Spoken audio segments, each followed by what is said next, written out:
a firing squad. The chief of Russia's private army, Yevgeny Prigozhin, saying he's certain there will soon be major Russian losses on the battlefield in Ukraine and a loss of territory inside Russia. And Prigozhin predicts that those losses will be so significant that firing squads will be ordered to execute the generals responsible for Russian failures or to crush a popular revolt that will rise up over the military's mistakes. We will now suffer serious losses. I am absolutely certain of it. Now, we are certainly losing some Russian territory, this part being in the Russian Federation. There will either be a popular revolt or the State Duma will make a decision for capital punishment. And by the way, I can tell you honestly, I think we're 2 to 3 months away from the firing squads. This comes as Ukrainians are making gains around the key city of Bakhmut and Samkyli is out front.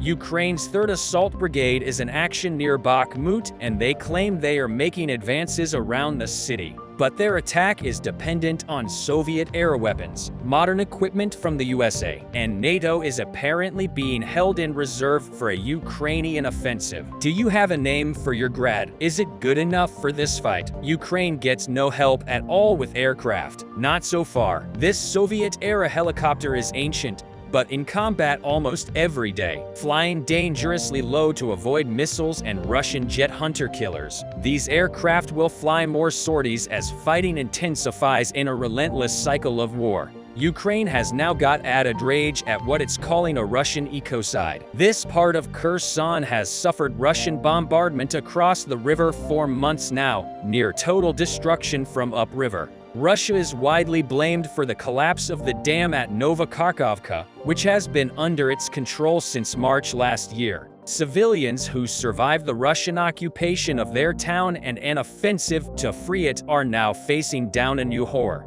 Thousands have no drinking water. Here, a drone delivers help, an adaptation of a system originally designed not to save life, but to take it. These recent successes that the Ukrainians are claiming may well be in part as a consequence of effectively mutinous behavior by Mr. Prigozhin, who just the other day captured the commander of the 72nd Mechanized Brigade, a Russian brigade, the neighboring unit to Wagner in Bakhmut, beat him up, forced him into an online confession in which he was told to say that he'd been drunk and opened fire on Wagner troops. It's just that kind of collapse of law and order within the Russian ranks that the Ukrainians would be absolutely delighted by if you couldn't. If Prigozhin didn't exist, I think the Ukrainians would have wanted to make him up. It is unbelievable and it defies belief. So you obviously saw Putin. You knew him up close as ambassador to Russia. So better than anyone, you have a sense of how he operates, how he thinks you've got a counteroffensive now, seemingly,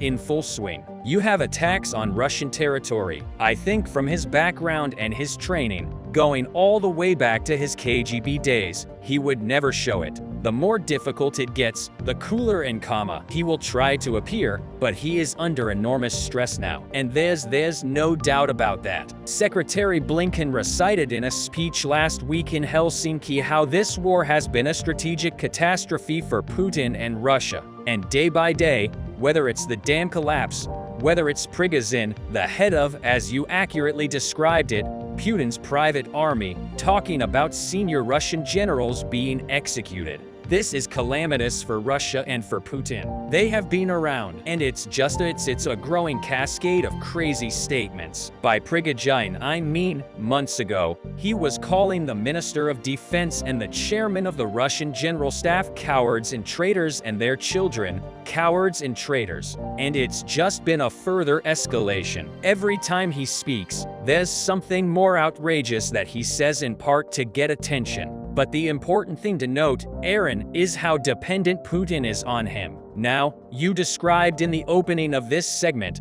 this is Putin's, this is his private army. The success they had in Bakhmut, the Russian government itself just a couple of weeks ago attributed that success, at least in part, to Wagner. So Putin's dependent on those soldiers that Prigozhin leaves. Despite the advance of the Russian army in Severodonetsk, the Ukrainian armed forces carries out several successful attacks on Russian army positions in Donbass and destroys key equipment and areas. While Russia's losses in Donbass are increasing, it still seems to have reached the city center of Severodonetsk. In the statements made by Ukraine, it was announced that the Russian army destroyed all the bridges reaching the city of Severodonetsk in order to prevent the Ukrainian armed forces. It is reported that 80% of Severodonetsk is again in the hands of Russia. The Ukrainian armed forces also suffer losses in these conflicts. However, it is observed that the losses of the Russian army are much heavier.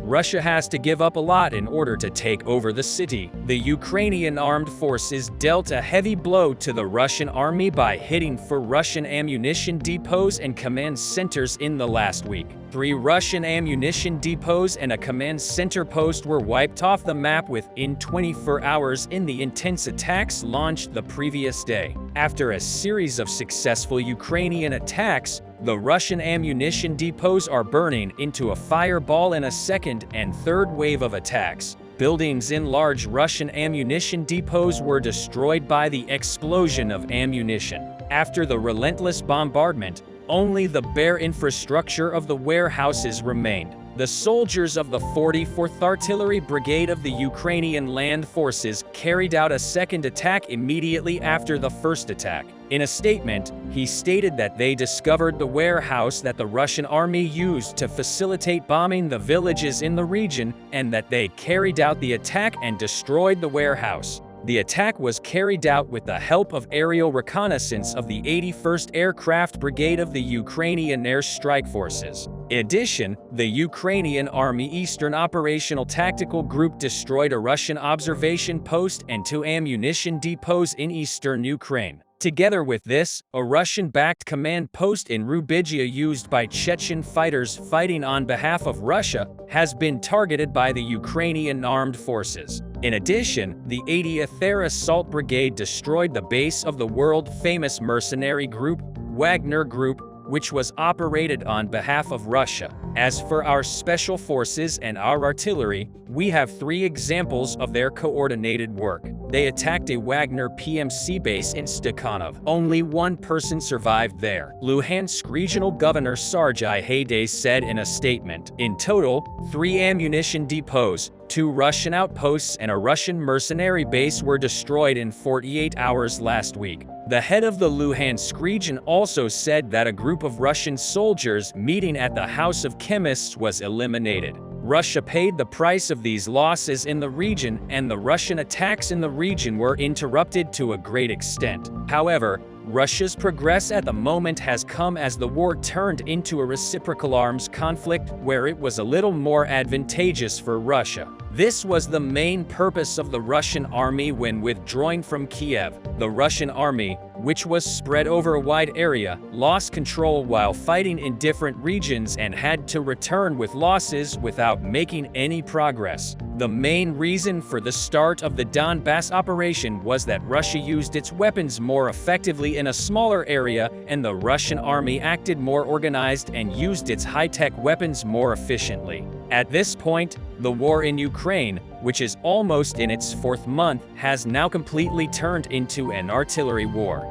With its defeated strategy, the Russian army is looking for new breakthroughs in Donbass, where it has been for more than a month. Both the Russian army and the Ukrainian armed forces are currently trying to prevail in the key city of Severodonetsk and its surroundings. It is known that the Ukrainian armed forces has a shortage of ammunition in the region. Ukrainian authorities have been asking for urgent ammunition support from the West for the past few days. These days, Ukraine's ammunition warehouses are still full, but it is stated that these stocks will melt if the war continues in this course in the coming days. In Russia, the situation is not different. Russia's advanced precision-guided munitions shortage is increasing in the region, and Moscow is focusing on this issue. Resolving this issue is of vital importance for the Kremlin. This fact becomes even greater when one considers how Putin aspired to victory in Donbass.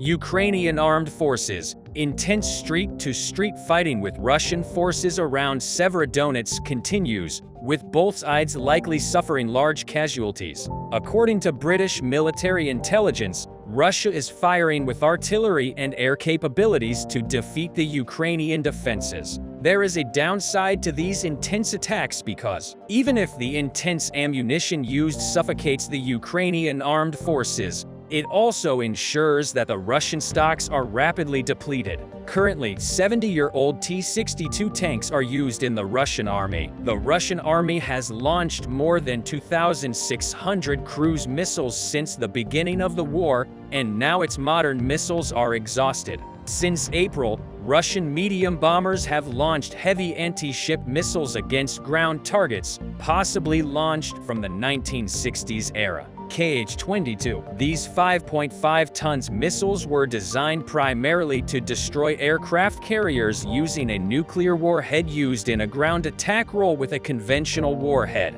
They are highly inaccurate and can therefore cause significant collateral damage and civilian casualties. While the UK's Ministry of Defence has deterred tactical aircraft of Ukrainian air defences from attacking much of the country, Russia is likely resorting to such inefficient weapon systems because more precise modern missiles are insufficient. Even when Russia is struggling with its limited ammunition in the region, it has many more weapons than the ones in the inventory of the Ukrainian armed forces. In their statements, Ukrainian officials state that Russia has 20 artillery for 1 artillery piece of Ukraine and Russia has 40 ammunition for 1 ammunition of Ukraine. In other words, Russia has 20 times more artillery and 40 times more ammunition than Ukraine. It is also reported that 40 BTGs of the Russian army are kept in reserve, even though this huge difference is tried to be met with the latest technology artillery sent to Ukraine. Russia's surplus of ammunition gives the Russian army an advantage in long-lasting conflicts. As far as we have observed in the last 2 months, it is seen that one US MADEM 777 howitzer unit is worth at least 3 Russian howitzer units, and French Caesar self-propelled howitzers are worth at least 5 Russian howitzers. However, Ukraine cannot survive without more ammunition in its current war of attrition. Ukraine announced yesterday how many weapons it needs to defeat Russia. According to the statement made by Ukraine, it is stated that at least 1,000 howitzers and 301,000 drones, 500 tanks, 2,000 armored combat vehicles are needed to defeat Russia. The Dym Skibitsky, deputy head of the main intelligence directorate of Ukraine, stated that Russian troops have between 10 and 15 pieces of artillery for each piece of Ukrainian artillery, and that the Ukrainian forces have almost completely exhausted their artillery ammunition. Given the current prevalence of prolonged position warfare, especially in the Severodonetsk-Lysychansk region, the Ukrainian forces urgently need new artillery systems. As Ukrainian forces use the last of their Soviet-era weapons systems and stockpiles of ammunition, they will need consistent Western support to transition to new ammunition supply chains and key artillery systems. Effective artillery will be more and more decisive in the largely static warfare in eastern Ukraine. In fact, it was clear that the war in Ukraine would turn into an artillery war with the failure of the siege in Kiev and Russia's turn towards the Donbass. Because Russia has a much more established order in the east of Ukraine, and Ukraine also needs to use artillery units to attack the Russian army in this order. The Russian forces, on the other hand, are making slow advances, advancing their artillery in a protected manner and reflecting this power to the region. This tactic is partially working in. The Russian army is advancing. However, the irrecoverable losses continue to increase. It is reported that a total of over 32,000 Russian soldiers have died and nearly 100,000 Russian soldiers have been injured in Ukraine so far. Subsequently, 220 warplanes and 180 attack and transport helicopters, as well as 580 tactical drones were destroyed. In addition to these, the loss of nearly 1,500 Russian tanks and the loss of more than 2,600 Russian armored vehicles reveal the stalemate Russia is in. In addition, the increasing unrest in the Russian army, the attitude of the Scandinavian and Baltic countries towards Russia and the world, Companies withdrawing from the Russian economy, whose balances have deteriorated, are among Russia's major losses. Even if you are the second largest military power in the world, compensation for these losses becomes impossible when combined with the heavy sanctions of the West.